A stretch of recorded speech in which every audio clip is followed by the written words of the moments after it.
Alright, so Disc 4, the beginning to the end, talks about Montgomery, reinforcements, deep, Stalingrad, flying fortresses. Montgomery wants to save lives and over-prepares his forces and resources. He gets cocky, but a lot of people respect him. Talk about the Vichy regime in France, and how 65,000 Americans landed under Eisenhower. Talk about Mark Clark, George S. Patton, etc.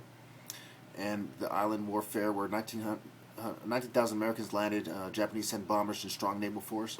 And it gradually escalates to 29,000 Americans versus 30,000 Japanese. By mid-November, the Battle of Guadalcanal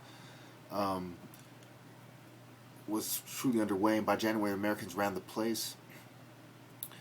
They talk about carriers and one carrier and other ships were sunk, 2,000 casualties. They compare it to the Battle of Midway on sea, but this is a battle on land where the Japanese never really recovered.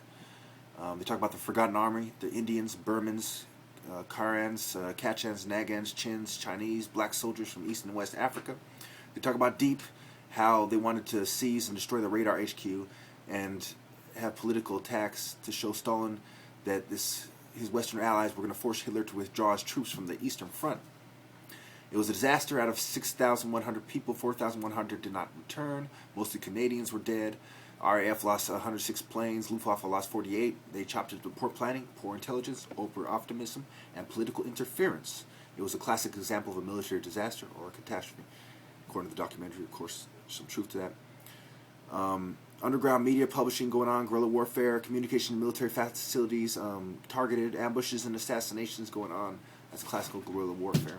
Stalingrad going on. Hitler wanted to take over the wheat fields, mine factories, oil fields, and build a Great Wall, as well as a human capital.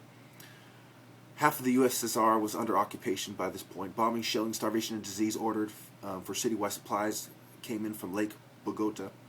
The Chechnik were fighting Nazis and partisans. Sometimes partisans were fighting partisans, sometimes Chechniks were fighting Chechniks. Village politics were involved.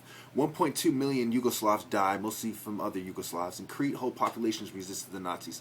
The Luftwaffe deployed a lot of planes in Leningrad. All this activity stimulated a second industrial revolution in Russia. Russia produces many tanks, including the T-34, had the Germans on the run.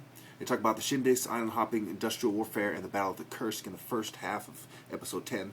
Shindiks suffered massive sacrifices. A third of casualties. A third of the army died fighting for independence in Burma during hardship. Air bases in southern China were used to attack Japanese forces by the British. There was shortages of food on both sides during this island warfare and this warfare in Russia and in China as well. The Japanese were doing cannibalism to survive. Malaria and starvation were claiming thousands of victims on the islands. Allied forces came in, and air power in New Guinea was destroyed. Americans and Australians gained the upper hand. Battle of the Atlantic, algebraic equation of war. The industrial war, factory war going on. Women were mobilized. Canada